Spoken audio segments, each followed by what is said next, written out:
غزہ میں پائیدار امن ہمارا مشن ہے۔ غزہ میں امن بورڈ کے افتتاحی اجلاس میں شرکت باعث افتخار ہے۔ دعا ہے کہ غزہ میں پائیدار امن کے حصول میں کامیاب ہوں۔ وزیراعظم شہباز شریف کا غزہ امن بورڈ کے اجلاس سے خطاب، کہا تنازعات کے حل کے لیے ٹرمپ کا کردار قابل تحسین ہے۔ صدر ٹرمپ کی بروقت مداخلت سے پاک بھارت جنگ رکی، پاک بھارت جنگ بندی سے ہزاروں قیمتی جانیں بچی۔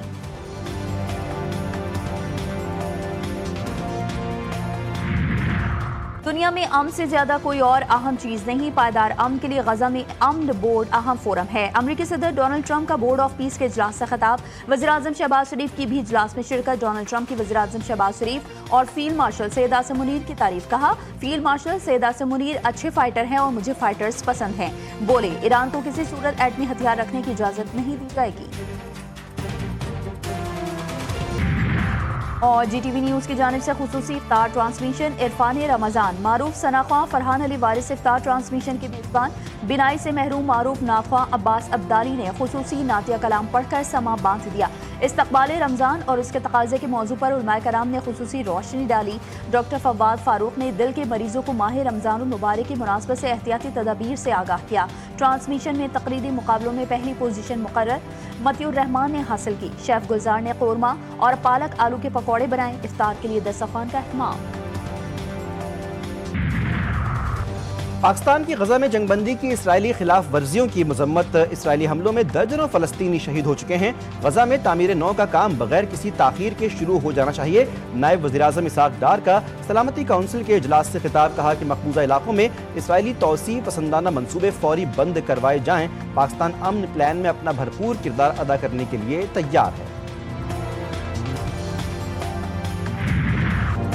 کراچی کے علاقے سولجر بازار میں رہائشی عمارت میں گیس لیکیج کے باعث دھماکہ، 2 منزلہ رہائشی عمارت کا ایک حصہ گر گیا، بچی سمیت 16 افراد جاں بحق، 14 زخمی۔ ابتدائی تحقیقات کے مطابق عمارت کے گراؤنڈ فلور پر گیس لیکیج تھی۔ سحری کے وقت ماچس جلانے پر زوردار دھماکہ ہوا۔ عینی شاہدین کہتے ہیں کہ دھماکے کی شدت سے اطراف کی عمارتیں بھی لرز اٹھیں۔ ڈی سی ایسٹ نصر اللہ عباسی کا کہنا ہے کہ عمارت 40 گز پر قائم تھی۔ ریسکیو آپریشن کے بعد ایس بی سی اے کی جانب سے قریبی عمارتوں کی جانچ کی جائے گی۔ صدر اور وزیراعظم شہباز شریف کا واقعے پر افسوس کا اظہار، وزیر اعلیٰ سندھ نے واقعے کی مکمل تحقیقات کا حکم دے دیا۔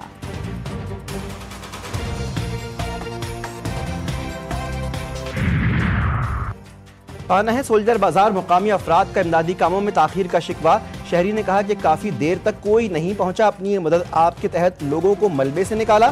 ریسکیو 1122 کے ترجمان کے مطابق تنگ گلیوں کے باعث امدادی کاموں میں مشکلات کا سامنا تھا۔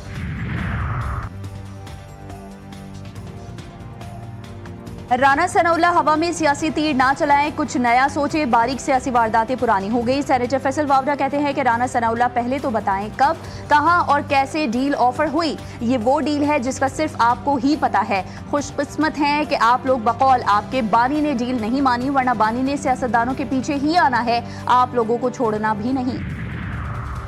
نہ کوئی ڈیل نہ ہی کوئی ڈھیل۔ بانی پی ٹی آئی عدالتوں سے سزا یافتہ مجرم ہیں، کسی بھی قسم کی رعایت کا تاثر دینا بالکل غلط ہے۔ وفاقی وزیر اطلاعات عطا تارڑ نے میڈیا پر بانی پی ٹی آئی کی ڈیل کے حوالے سے چلنے والی خبروں کی تردید کر دی۔ بولے کہ رعایت کے حوالے سے خبریں بے بنیاد ہیں، ان خبروں میں کوئی حقیقت نہیں۔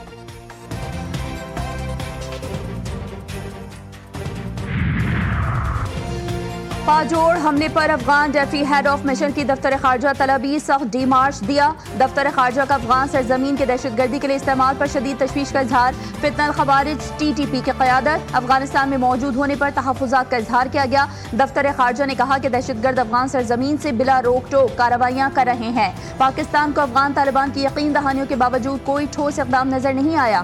افغان طالبان حکومت سے دہشت گرد گروہوں کے خلاف فوری اقدامات کا مطالبہ کیا گیا۔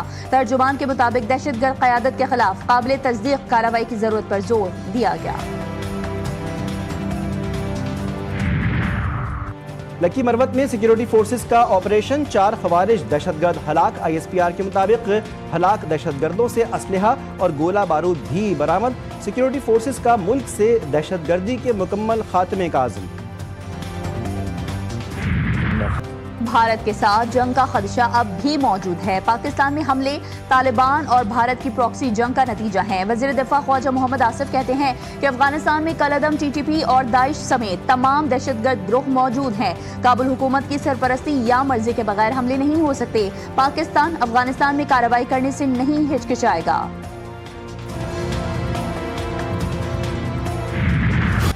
امریکی فوج رواں ہفتے کے آخر تک ایران پر حملہ کر سکتی ہے۔ امریکی میڈیا کا دعویٰ، ڈونلڈ ٹرمپ نے اس بارے میں ابھی تک حتمی فیصلہ نہیں کیا۔ امریکی میڈیا نے حکام کا حوالہ دیتے ہوئے کہا کہ اس کارروائی پر غور و فکر میں کافی وقت صرف کیا جا رہا ہے اور ساتھ ہی مختلف عسکری اور سیاسی پہلوؤں کا جائزہ بھی لیا جا رہا ہے۔ امریکی میڈیا نے مزید بتایا کہ فوجی اہلکار اپنی تیاریاں مکمل کر چکے ہیں اور خطے میں کسی بھی ہنگامی کارروائی کے لیے الرٹ ہیں۔